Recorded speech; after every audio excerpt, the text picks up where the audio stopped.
Bonjour à tous, dans notre paracha Tasso, on parle du nazir. Nazir, c'est une personne qui a pris sur soi de ne plus boire du vin, de ne plus se rendre impur pour des morts et de laisser pousser ses cheveux.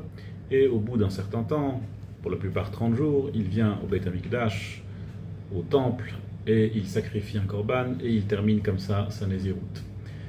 Une des halachot, une des lois du nazir, c'est qu'il n'a pas le droit de boire du vin.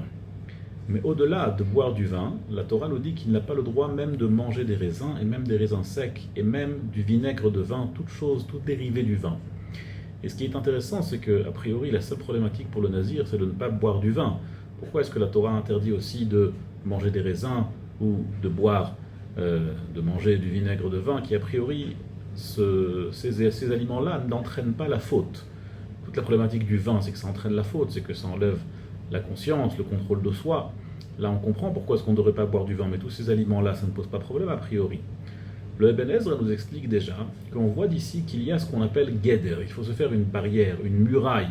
Pour ne pas transgresser un interdit, il faut se faire une muraille. Et là aussi, la Torah nous dit que le nazir, pour que le nazir ne boit pas du vin, il doit lui aussi se faire un Geder, une muraille, une barrière, pour ne pas venir à transgresser un interdit de la Torah. C'est pour cela qu'il ne touchera pas à aucun dérivé du vin, même les raisins et même le vinaigre de vin. Donc ce qui est intéressant à voir ici, c'est que même dans la Torah, on voit déjà un guéder. Même dans la Torah, on voit déjà une barrière. Jusque-là, on pensait que c'était que nos sages qui font des barrières. Et là, on voit que même la Torah en soi nous dit qu'il faut faire des barrières pour ces interdits. Et ce qui est intéressant de noter, c'est qu'il y a un passage de Talmud dans le traité de Shabbat, Daf Yud Gimel, qui nous dit « Lech, lech, amrin al nezir, schor, schor, lekar malot ikrav » On dit au nazir « Va, va ». Schor, schor, va autour, les karmalotikraf, tu ne t'approcheras pas de la vigne.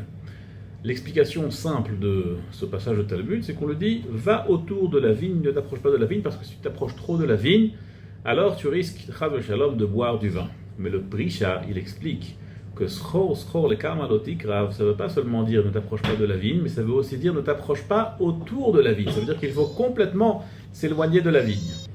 Même autour de la vigne, le nazir ne doit pas se trouver, comme ça nous explique le Brisha. Donc on voit là aussi qu'il y a un guéder, qu'il y a une barrière, que la Torah nous dit, que nos sages expliquent qu'il faut complètement s'éloigner autour du kérem, autour de la vigne, pour ne pas transgresser un issour.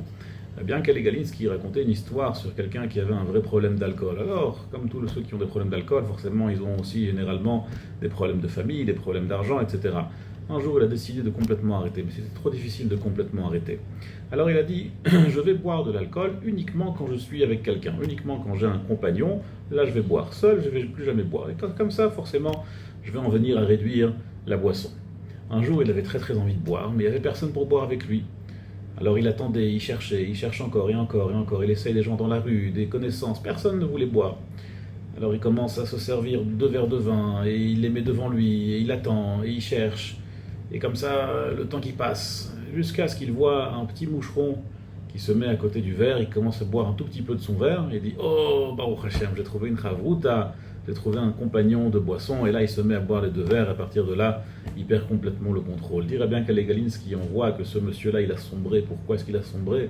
Parce qu'il ne s'est pas mis une barrière. Lorsqu'on se met une barrière, alors on peut ne pas arriver à transgresser un vrai interdit.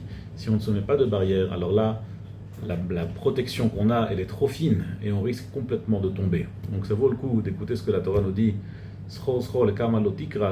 de tourner en rond et d'aller très loin, même autour de la vigne, pour ne pas en venir à transgresser un issour de la Torah. Kol Tov et à bientôt.